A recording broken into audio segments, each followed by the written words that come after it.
So you've heard at the end of the whole entire transaction of buying a house, you get to do a final walkthrough, but you're like, what the heck is that for? Well, I'm Casey Jenkins with Oak Realty, and let's talk about that. A final walkthrough is a time that we get to walk through the house and make sure there's no extra holes in the wall, make sure the seller's left it the way that it was supposed to be left, which is broom clean here in Richmond, Virginia. It doesn't need to be perfect, but it needs to be swept and at least wiped down. And then of course, we want to make sure everything works. So if the HVAC and the stove and the refrigerator and everything worked when we came and saw the house, it needs to be working at final walkthrough.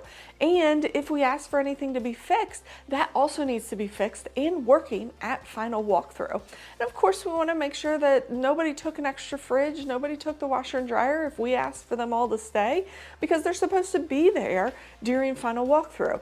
If anything happens during final walkthrough, so say the HVAC was working at the very beginning and it's not working at final walkthrough, we get to say, hey, we're not going to close until you fix this, or until we discuss money that's changing hands for us to get that fixed.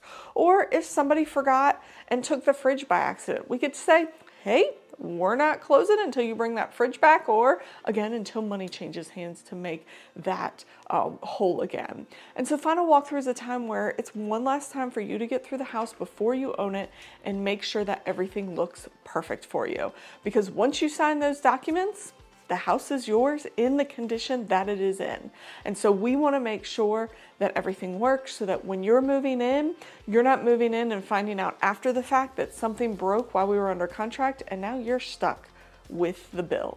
So when you're doing a final walkthrough, make sure you allot, half hour to an hour to be able to do that, to test everything, look through everything, make sure everything looks perfect. Because again, if you go through that, you say it's all good, you sign the paperwork, and then you come back and figure out something's not working, it's no longer on the sellers. It's now on you as the buyers, and that's the last thing we want as an agent.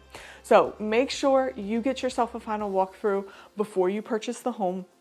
Make sure your agent walks through, turns everything on, make sure everything's working, make sure everything looks good, because this is your final time to say, hey, Mr. and Mrs. Seller, I need you to fix this thing. If you've got any other questions about final walkthrough and what it is, or you want to go in depth of exactly what goes on, give me a call, shoot me a text. I'd love to talk through it. And don't forget to like and subscribe.